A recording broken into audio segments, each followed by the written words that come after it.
Bonsoir, merci d'être avec nous sur Journal de guerre. Au 19e jour de la guerre entre le Hamas et Israël, voici ce qu'il fallait retenir de la journée à 19h30.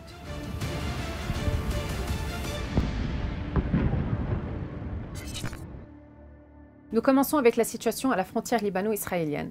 Les affrontements se sont intensifiés mercredi après-midi à la frontière sud. Des tirs de roquettes ont été enregistrés depuis le territoire libanais, tandis que l'armée israélienne a répondu en lançant des obus d'artillerie sur la zone de Hurra, située entre Der Mimes et Kfar Kela. Par ailleurs, le Hezbollah a annoncé dans un communiqué avoir visé cet après-midi un char israélien dans la caserne d'Avivim avec des missiles guidés et avoir tué et blessé des membres de son équipage. L'armée israélienne a signalé que 4 obus avaient été tirés depuis le territoire libanais sur des zones ouvertes de la Haute-Galilée.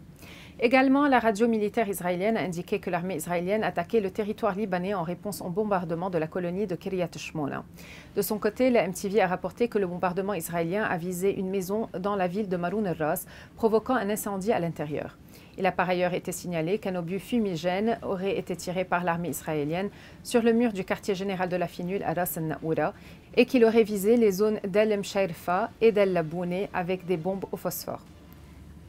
Le bilan humain depuis le début de la guerre à 19h30, heure de Beyrouth. Du côté israélien, près de 1450 morts et du côté de Gaza, 6504 personnes ont été tuées parmi les Palestiniens. Les chefs de la diplomatie palestinienne et israélienne se sont exprimés lors d'une réunion du Conseil de sécurité des Nations Unies à New York sur la guerre entre Israël et le Hamas. Les frappes aériennes de l'armée israélienne sur Gaza sont une punition collective contre les civils, a affirmé Riyad el-Maliki, le ministre palestinien des Affaires étrangères. Eli Cohen, le ministre israélien des Affaires étrangères, a déclaré que la réponse proportionnée au massacre du 7 octobre est une destruction totale du Hamas.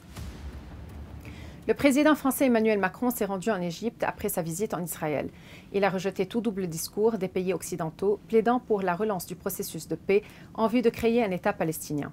M. Macron a annoncé l'envoi d'un navire hôpital en direction de Gaza et a évoqué la possibilité d'une coalition internationale contre le Hamas.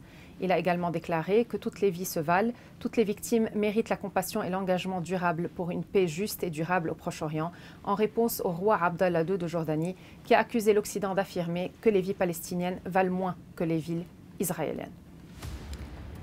Le président turc Recep Tayyip Erdogan a annulé tous ses projets de déplacement en Israël malgré le récent rapprochement entre les deux pays. Cette décision fait suite aux récentes violences à Gaza et aux représailles israéliennes qu'Erdogan a condamnées vivement.